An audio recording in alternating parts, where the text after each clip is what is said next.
السلام علیکم دوستو، آج کی تازہ ترین خبر آپ کے ساتھ شیئر کرتے چلیں۔ گزشتہ روز معروف ٹک ٹاکر ندیم نانی والا کو پنجاب پولیس کے اہلکاروں نے روک لیا۔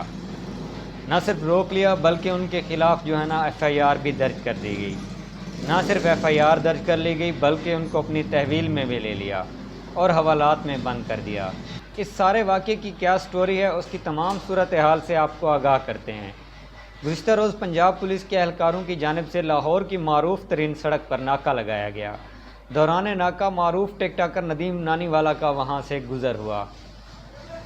گاڑی پر لگی نمبر پلیٹ 804 کو دیکھ کر پولیس اہلکاروں کو شک گزرا۔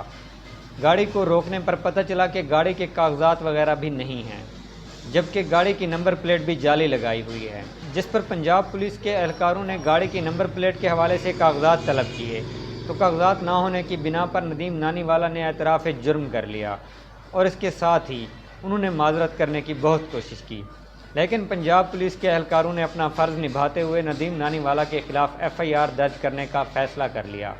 ندیم نانی والا کے خلاف نہ صرف ایف آئی آر درج کی گئی بلکہ ان کی گاڑی کو بھی تحویل میں لے لیا گیا۔ نہ صرف گاڑی کو تحویل میں لے لیا گیا بلکہ ان کی گاڑی کے ساتھ ساتھ انہیں بھی حوالات میں بند کر دیا گیا۔ معروف ٹک ٹاکر کی گزشتہ روز سوشل میڈیا پر ایک وائرل ویڈیو ہوئی تھی جس میں وہ کہہ رہے تھے کہ عمران خان کی محبت میں میں نے یہ نمبر 2 کروڑ روپے کا لیا ہے، لیکن وہ تمام باتیں جھوٹ ثابت ہوئی۔ دیکھنا اب یہ ہے کہ اب ندیم نانی والا کتنے دن پنجاب پولیس کی تحویل میں رہتے ہیں اور ان کے خلاف مزید کیا قانونی کارروائی عمل میں لائی جاتی ہے۔ کیا آنے والے دنوں میں بھی اس طرح کی نمبر پلیٹ لگانے والوں کے خلاف قانونی کارروائی عمل میں لائی جائے گی؟ تو ناظرین، یہ تھی آج کی تازہ ترین خبر جو میں نے آپ کے ساتھ شیئر کی۔ مزید خبریں اور اپڈیٹس کے لیے ہمارے یوٹیوب چینل کو سبسکرائب کریں۔ شکریہ۔